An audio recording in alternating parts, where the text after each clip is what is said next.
absolutely right. But I like my papad to be roasted. I'm already giving you so much help through the cranberries. Come on, don't take the fried papad away from me, please. I was eating fried papad at the buffet just now outside. Some bit we should keep, like, we all eat baked fries, but would you ever give up your French fries? Anybody? No. I just done in a air fryer tonight. Okay. No, I give it to you. Like, you're of course very, very healthy, but I'm not giving up my French fries. Actually, what about puris? Would anybody give up puris? One or two is fine, not too many. Air fried puri? By the way, I must tell you this, scientifically proven Indian fried food is way healthier than anything else. Why? Because we always fry on the top surface of the oil. So if you notice, the papad was always on the oil, top. Similarly with puri. So go back and research this. Everything else internationally is always fried at the bottom. So bottom fry is slightly unhealthier than Indian fried food. I'm going to quickly plate this for you. Fairly simple.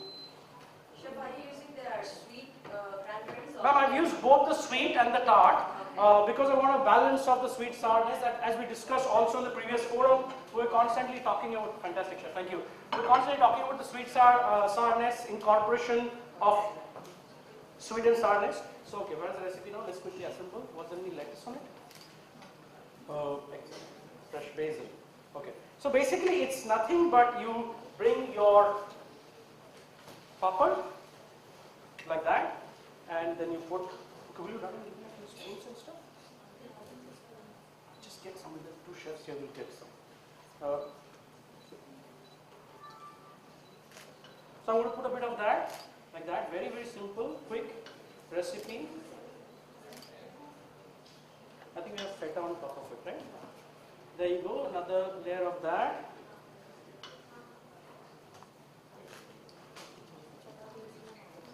Basil, I've chopped up everything, so there's nothing left now. Very good. So the second layer of construction goes on top. The third layer, also very interesting if you want to do this for kids at home. It's very exciting to look at a nice pretty plate, which will almost look like a restaurant plate, but yet you can easily make it at home. Yes. So I'm going to now, this one, just see if you can. I'm going to put a little bit of feta on top.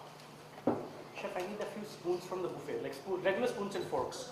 I'm going to put a bit of feta, I'm going to dress it up with cranberries, a little bit of greens on top, and we are ready to go. So a very pretty looking plate and a quick, a drizzle or a little brush of cranberry puree. So this is, I must tell you, I've used the sour cranberries.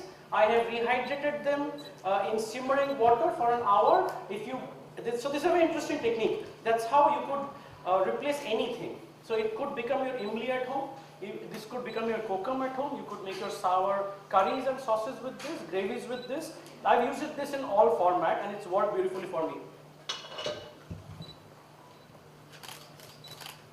So a bit of that. Okay, so that's not much. So let's not worry. We're going to put the feta on top. We're going to put a bit of greens, and we are good to go. We're just waiting for a couple of spoons. Anyone has any questions so far? Any of the chefs at the back? Any thoughts? Any questions? Garlic can be optional. Yes, of course, definitely. So in tapenade, it's always a thing that you could use or avoid. You can definitely avoid garlic. You could also add a bit of ginger. I have done a ginger and cranberry chutney exactly like the way you do ginger and tamarind chutney, like a sauce. Sauce, it has worked very well for me. I'm going to put my feta.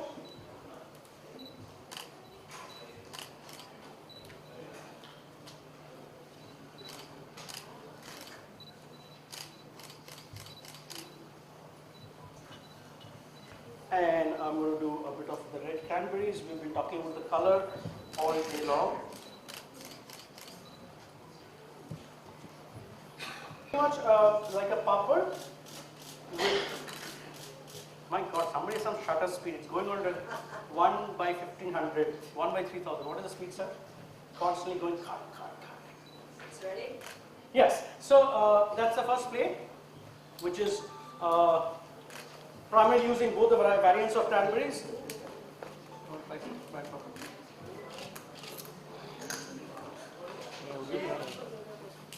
question, go for it. Yes, any questions in the back? Sir?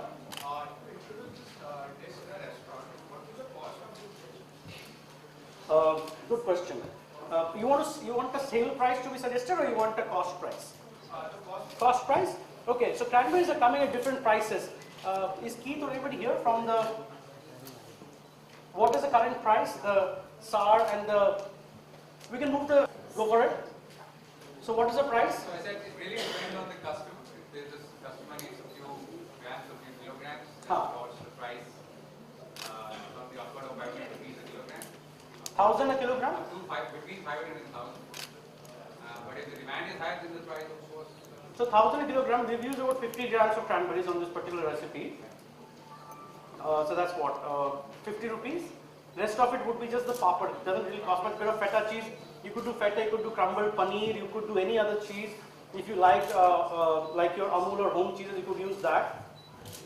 My assumption would be not less than 85-90 rupees for the plate. So you could easily sell it under 300 rupees as a nice snack plate. You could also do a construction like that, you know, sidewise. So I have this slate, I'm going to use it for the next recipe. So if you have a slate like that, you could also do a stack like that. Like I have done like a vertical, you could go horizontal. That will also give you a nice one. Okay, we ready for the next recipe? Anybody has any questions, or we can come back and take questions for the next recipe again, as in this recipe again. Next recipe is again very simple. I hope you've all got a printout. If you want to give it to the chefs to try at the back, just quickly down and give them if they want to try it. Okay. Will you run and get me another bottle of cranberry? Do you have a cranberry juice bottle here? I need a slightly bigger one.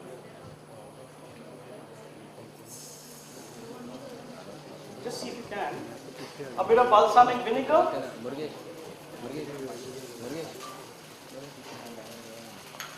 So pears, of course, we also are promoting pears from US. This is a fantastic quality pear that we've got today from the kitchen here at Marriott's. So I'm going to quickly slice them up.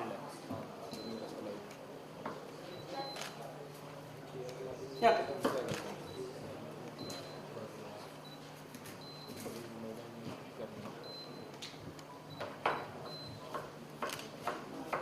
Just put a little bit there.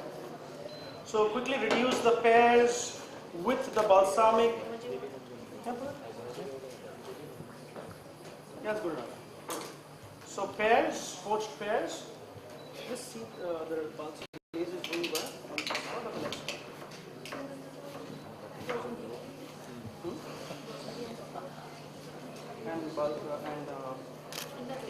And we put cranberry paste, right? So what is it called?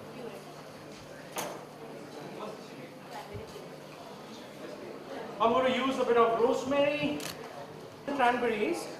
We have used in place of that the same sour tart cranberries. We have dehydrated them in the methodology that I mentioned, which is the the slow simmering method, by which we have made a puree of the same. I'm going to put a bit of that.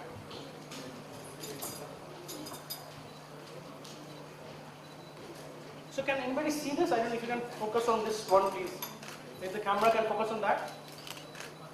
So see the consistency is almost like a ketchup, imli, salt. Can everybody see it? Yes. Okay. So very smooth. So that's it, as simple as that. I'm just mixing it with my pears. I'm ready with my cranberry, rosemary. I'll put a dash of salt actually also.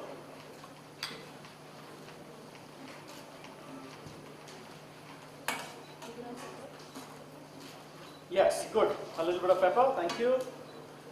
Okay, so poached cranberries are ready. Now we have to do brie and toast.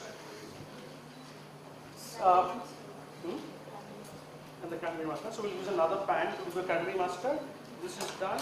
We'll keep it aside. We have a pan. We have quick deglaze pans with white wine.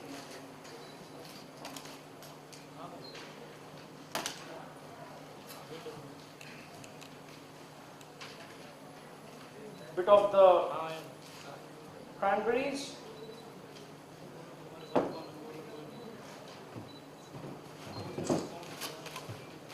some mustard, of course.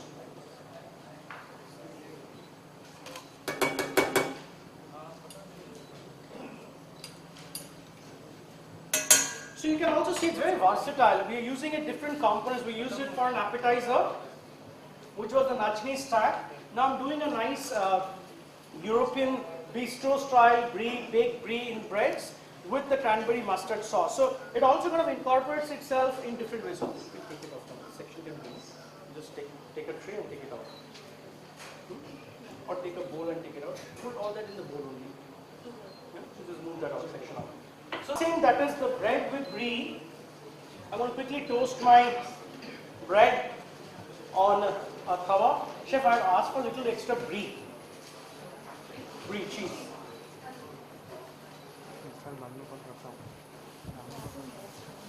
Huh? Yeah, that's only that much is there. You could get a little more. Okay, any thoughts or questions so far on the combination of combining mustard and cranberry or cranberry with olives? Oh, we've got a little extra piece. Cranberries and olives is brilliant. You thought it was a good idea? Thank you so much. So since last year, since I've started working with US Cranberries, it's been a beautiful journey. I'm constantly thinking which are the ways of incorporating cranberry into our food or our diet. So it was easy last year. It got difficult this year because it was the first year and the expectation was low. And this year we're doing again interesting dishes. So I'm really thinking of interesting ways of incorporating cranberry into the appetizer or in the mains. Desserts is always easier. You throw it with cream, you throw it with any other like meringue or cakes, it works beautifully. Cupcakes, it works always very well. But how to incorporate cranberry up in the day? So we're discussing the smoothie story. So this part of this cranberry puree, if you have it in your deep freezer or freezer, you could constantly take out and put a spoon on your smoothie. Put a spoon and make a chutney. If you're making a dosa or a dhokla or something like that at home in the morning for breakfast, you could use that as an idli ka chutney. I've used it and works beautifully with steamed idlis as well. So this puree is like magic. Rehydrate your cranberries, puree it, keep it in the deep freezer or otherwise. So dry it out in the oven is my method. We also bake soft meringue and put them on top of desserts, but this one is like a quick method. So this is, I'm just going to keep it away thinking there is the okay?